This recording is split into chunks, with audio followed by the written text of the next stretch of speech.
Stacklands is an adorable little game about little guys. When the game begins, all you get is a booster pack of cards, just like in real life. There's not really a tutorial, just a list of missions to complete, so there's only one thing to do: start clicking.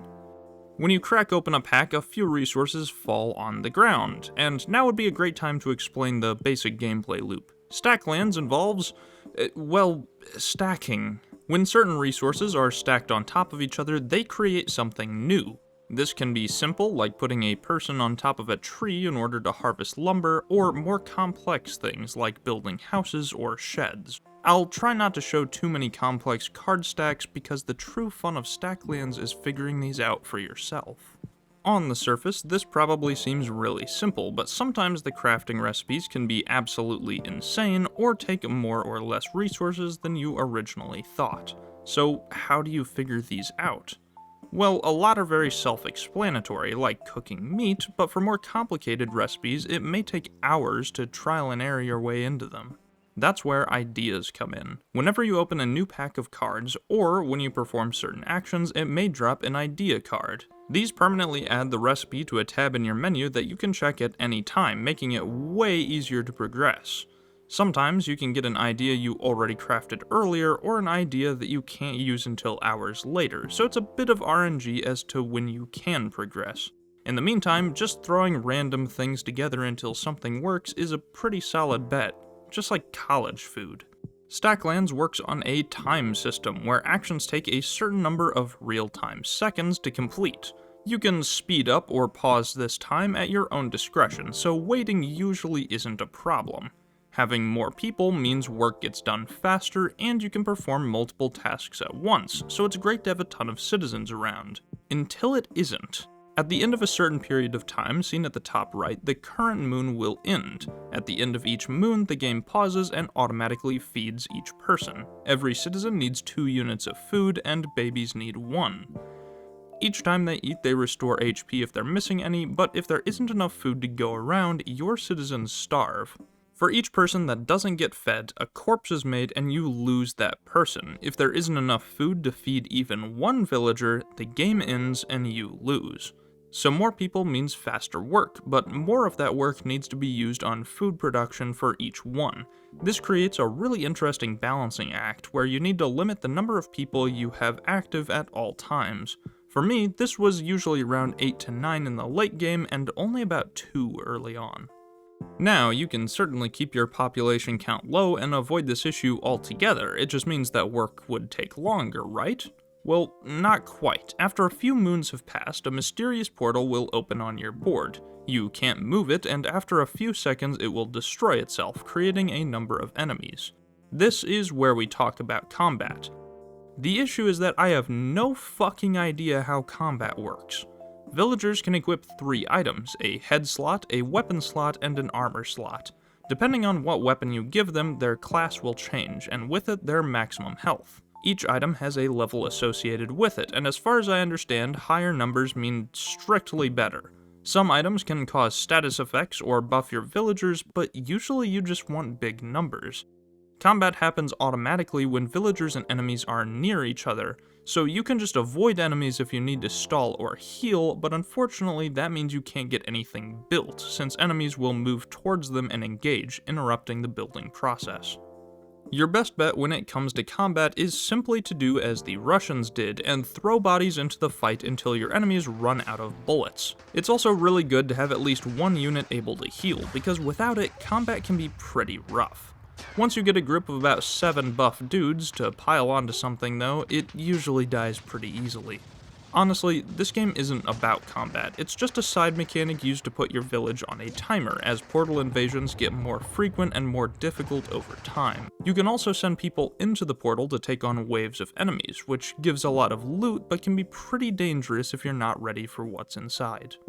Not only can you equip villagers with weapons, some of them can double as tools. The main tools that you'll use are the pickaxe, axe, and map.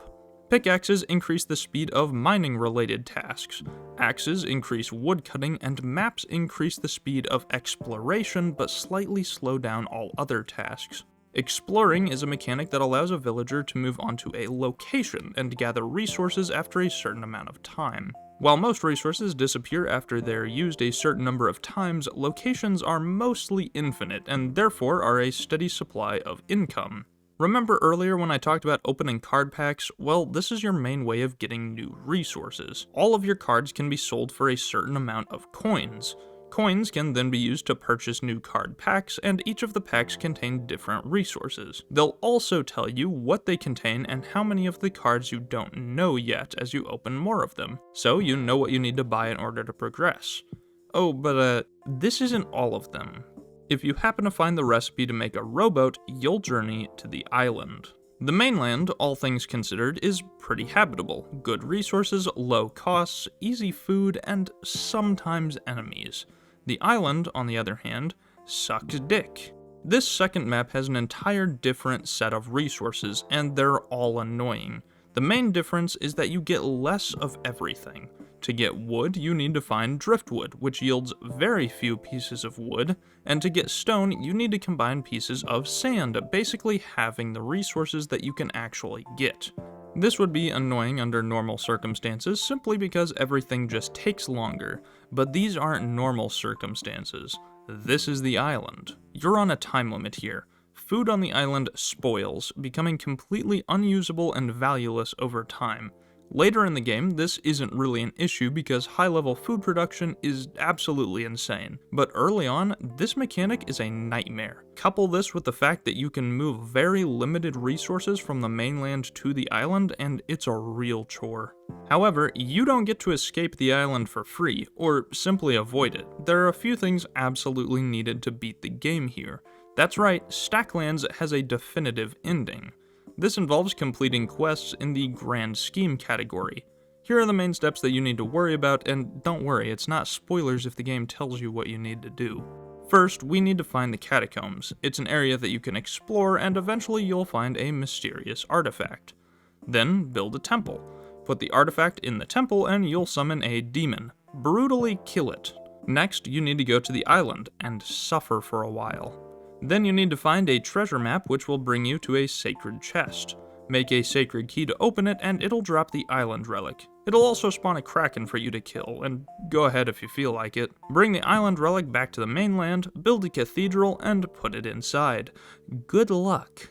Honestly, the main quest doesn't take super long, and if you've decked out your villagers, the bosses are a breeze.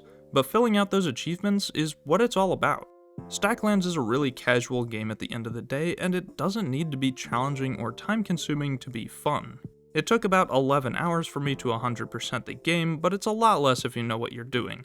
I highly recommend not looking up any crafting recipes because finding them in-game is not only a mechanic, but also really satisfying to have that, "Oh, that's how you do it" moment. There's a ton of little secrets that the game barely hints to you about, and they're all fun to find. Stacklands is all about discovery and creation, and it's absolutely perfect for that. Not only that, but it's just so fucking cute. The drawings on each card are clear and concise, so it's easy to see things at a glance, but it's also just adorable. Even the enemies have little angry faces. It's fantastic. I wish that I could say the same for the music, but it's basically just one background track the whole time. And don't get me wrong, it's a great song. It doesn't really get old, and it's perfectly suited for the gameplay. In fact, you've been listening to it all video so far. But there's nothing that makes it special. It's just a chill lo-fi tune that turns into background music after a while. Plus, you'll probably be doing other stuff with this game going on, like watching videos or talking with friends, so it just kind of becomes unnoticeable after a while. Finally, an important note is that this game is finished, but every once in a while, the developers put out a massive update. Just last month, the new Order and Structure update was released. The last update before that was in November, and while I would be shocked if they continued to update it at this rate, I would also be incredibly happy. Every update adds a ton of new things to experiment with and missions to complete, so you can come back to the game for a fun new experience. But the best part? The best part is that this game is only $5. If you need a fun game to waste a few hours, I highly recommend it, and I'm super excited to continue to see where this game goes. Thank you everyone so much for watching, and just so you know, the next video might be something a little different. I'll see you soon.